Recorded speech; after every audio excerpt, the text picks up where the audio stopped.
Over 2,000 years ago, during the Hellenistic period, the ancient Greeks lost control over their cities, their safety, and their future. Through suffering and hardship, they built a framework to retain control over their own minds. They knew that the human mind, left to itself, leads to suffering. Their solution was not a temporary escape or an illusion.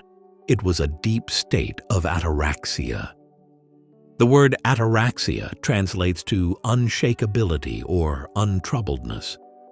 It describes a state of emotional stillness that remains when we remove fear, anxiety, and the endless craving for things to be different from how they are.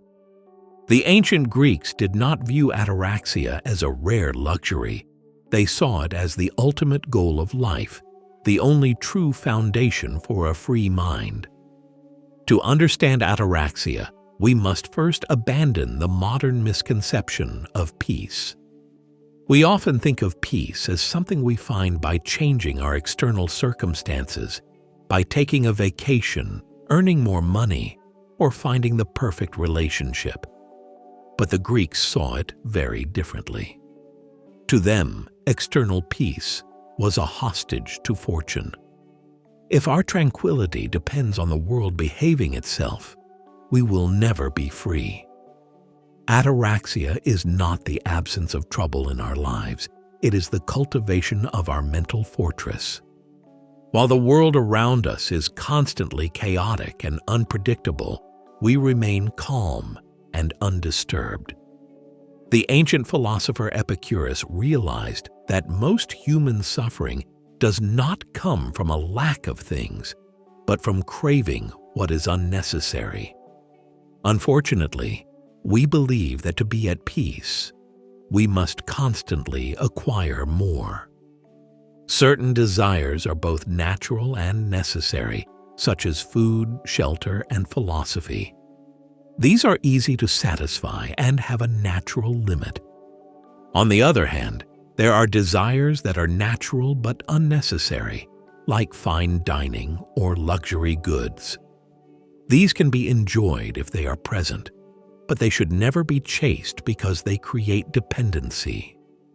Finally, there are desires that are unnatural and unnecessary, such as fame, power, wealth, and status.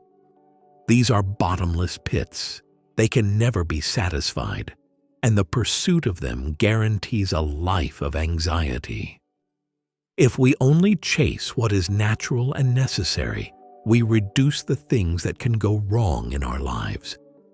When we realize how little we actually need to be at peace, the fear of the future begins to dissolve. But managing our desires is only the first step.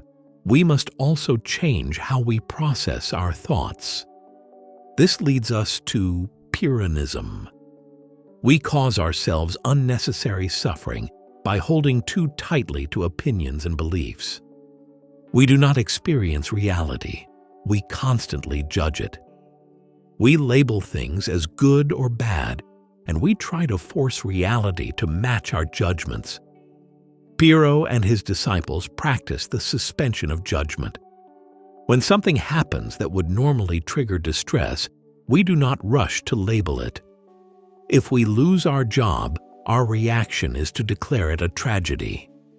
But Pyrrho would say it is certainly a change in circumstances, but whether it is ultimately good or bad is something we could not determine. The Stoics held a similar view of life. They built their entire philosophy around the dichotomy of control. We control our opinions, intentions, desires, and decisions, essentially our inner world. We cannot control our bodies, property, reputations, or ultimately anything that is not our own doing. When we combine the mastery of desire, the suspension of judgment, and the focus on agency, we cultivate a balanced life.